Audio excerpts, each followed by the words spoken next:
Good evening, everybody. Thanks for joining us here on the Wayne's World edition, part of our On the Ice show here on ASTV Productions. Joining me, as always, Wayne Kosior, junior hockey advisor here across Western Canada in those southern states. He looks like a little more dressed like California, but more maybe feeling like Saskatchewan with the weather. How's that for you, Wayne? Hey, there you go. I wish I was in Southern California, but pretty darn nice day here in Regina today. Not a cloud in the sky and nice and sunny, and sure the air is crisp, but it's a beautiful time of the year. I love fall time. Did you have Halloween trick-or-treaters this past weekend for festivities on Sunday? Was it good to see, or was it something that was pretty quiet still? We were actually away, so we didn't have any, but numerous of the my relatives and the residents here locally and stuff just said it was a little bit quieter than normal in most cases type thing. And I think it's, again, due to that COVID thing. Everybody's still a little bit cautious.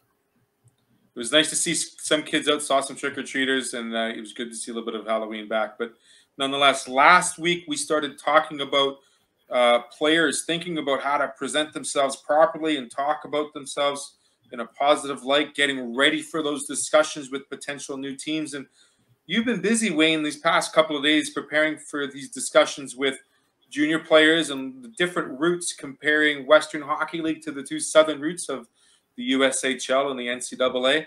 You got a presentation on it. Let's go over some of those differences between these three leagues, because quite frankly, it's a there are some differences based on what you as a player are looking forward to. Mm-hmm. So, I mean, yeah, absolutely. First, I mean, like, the first and foremost, what strikes me is that the WHL always tries to, for lack of a better term, pluck or pick the best candidates at the ripe old age of 15 years old, right in the middle of puberty, right in the middle of their adolescent growing. Growth spurts and hand-eye coordination can all go up, and maturity in the body goes, the composition changes.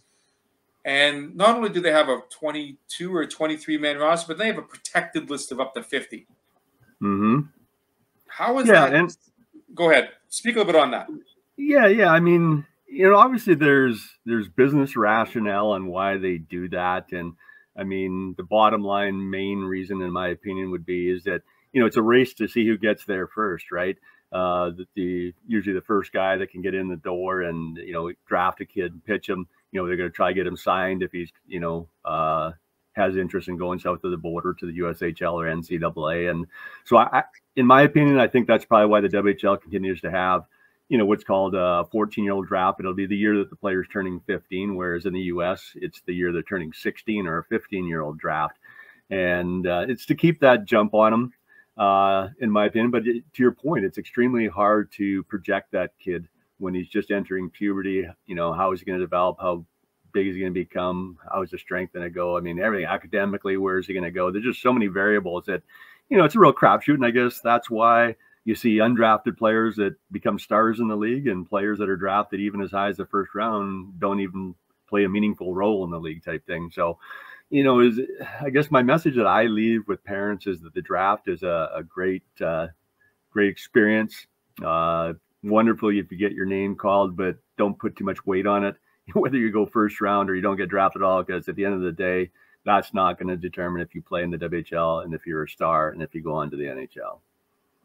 Now, for the one thing you briefly touched on there, Wayne, is that 14 going on 15-year-old hasn't even broken into senior high school yet.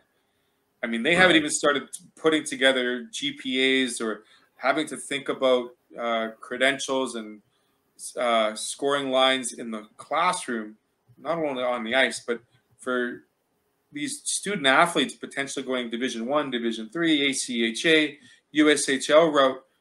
How do you talk to those students, and if they're really significantly thinking about going to the States, does that play in? That has to play into account. If you get drafted highly in the WHL, what do you do then if this school comes knocking on your door the following year? Yeah, well, that's why, families got to be, very careful as they make their decisions type thing. And, really, if they're not extremely knowledgeable, parents really should employ an advisor to help them through that, walking through that pathway, I guess, is that if you do sign right away with a CHL, whether that be WHL, OHL, or QJMHL league, it basically then you're done from an NCAA perspective, and so there's no need to sign too young as a player unless you're 100% committed to that route. And I mean, teams will put pressure on you if they especially take you as a first round. I mean, they're going to want to sign you. And in fairness to the teams, typically their GM and or head scout is going to be talking to you before they draft you and say, if we draft you in the first round, our expectation is you will sign, and look to get that verbal commitment from the player and the parent type thing. As you get deeper into the draft, even second, third, fourth round, I mean, there's players that might be sitting on the fence. They, typically will be talking to the WHL team and saying, we're not sure. I mean, undecided this time. And I think that's an honest answer if that's the boat you're in. And then teams have to calculate the risk that they're willing to accept based on the player's skills and abilities, whether they'll take them and risk a chance of losing them to the NCAA or not. And so, I think the main thing from a player and a parent perspective is just to make sure and get good advice on, what you need to do and not do to keep your avenues open. And, but again, if you're 100% committed, you want to go WHL, there's no risk in signing. I mean, that's the path you want to choose and go. And lots of kids do that, and lots of kids do that with great success. Conversely, there's a lot of kids that hold off and go the college route, and they have great success too. So there's no one right path that guarantees success for any one individual. As much as we say that there's no right path, there's no rush to continue on with your education. I mean, obviously the WHL is considered a professional situation because it is very heavily involved in the hockey operations throughout the entire calendar year, similar to what you would see in college.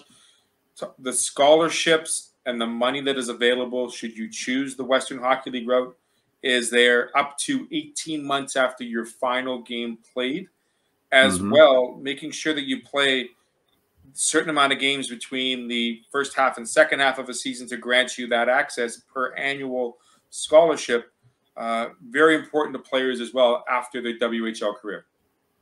Yeah, absolutely. I mean, in my opinion, both scholarships are great opportunities for players. I mean, how many students that maybe don't play high level sports would say, oh my goodness, I would die to have what, the Western Hockey League graduates can get for, basically free education, and, the NCAA, getting potentially the same. I mean, it's outstanding.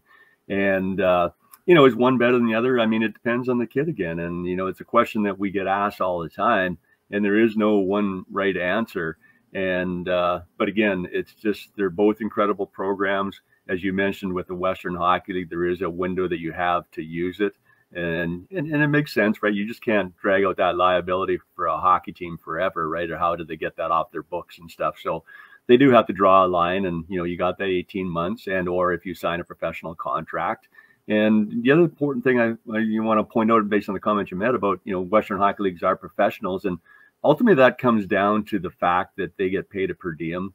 And so they get in the range of, I think, anywhere from like 150 to, I think maybe a fifth year player gets 500 or something like that a month. It's quite minimal in the big scheme of things, but that's why NCAA classifies them as professional players versus the USHL. The players do not get that per diem, and so they are not deemed professional. Yet they're ultimately both Tier 1 elite junior hockey leagues that are very, very comparable. But, that one difference of the per diem is the difference between professional and non-professional from the NCAA perspective. No doubt. So age perspective, I mean, it's still the same thing. I mean, you're going into the NCAA, you're going to USHL 16, 17, 18 years old, similar to the Western Hockey League. It really all depends on which route you'd like to take and whether or not for a lot of student athletes, it's being able to handle that idea of playing hockey and going to school at the same time too. Could be a little bit daunting for some players as well. Yeah, and it goes back to the no one size fits all. And that's why, our kind of methodology is, we really try to understand the individual, both from an academic and from a hockey perspective and just a general personality perspective. And, that includes maturity and stuff, and just to see, where they are on the pendulum type thing and stuff, and what may be the right path for them. Because again, going to college, especially NCAA, if you go in as a true freshman, say 18 years old, right out of high school, I mean, that's a pretty heavy load to be taking classes and living away from home probably for the first time, and practicing for college hockey, traveling on weekends to games and stuff like that.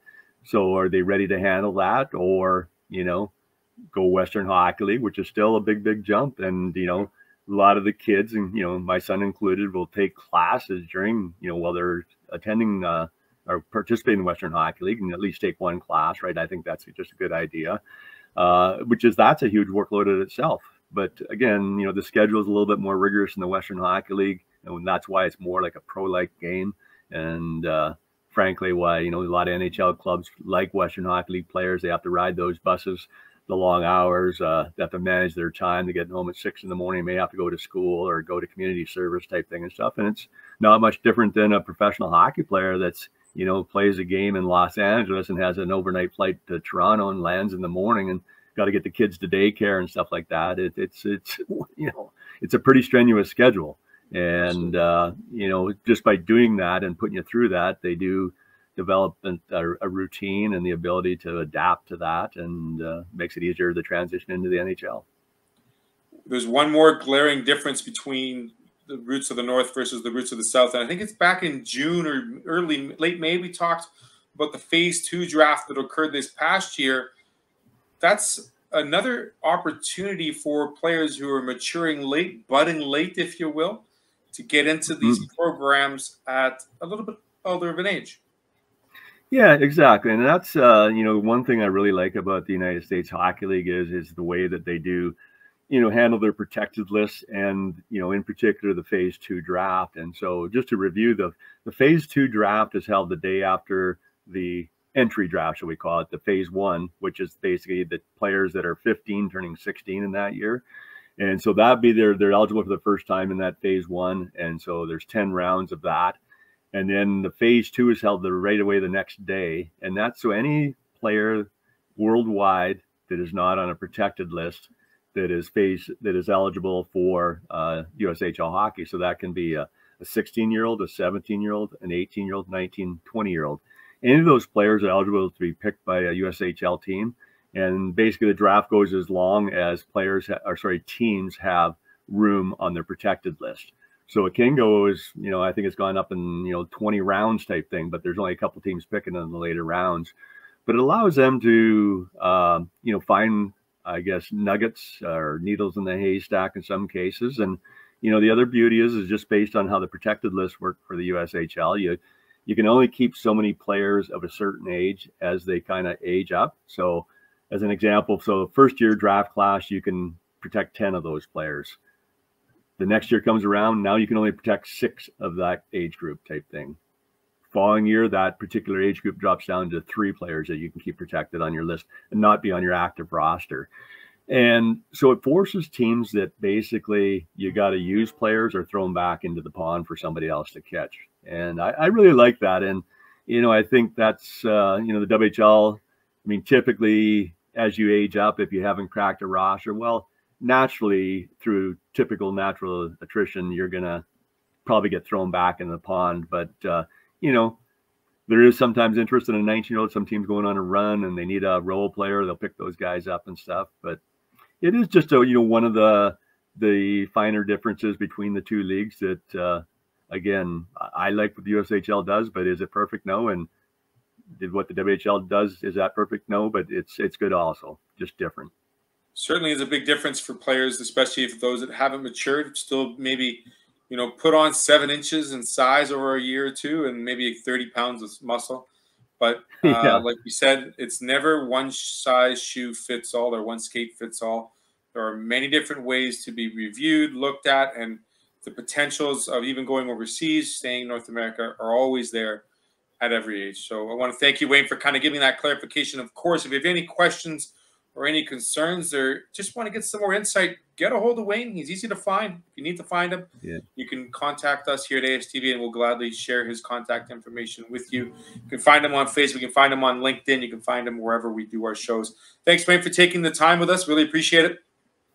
Thank you, Theo. Always a pleasure to chat and look forward to chatting to you next week. Have a good week. Well, exactly. We'll talk more about this infamous this new timeline for this Western Hockey League draft, perhaps some more differences between the three leagues. Thanks for joining us here. This is our Sounds Wayne's great. World Part 1.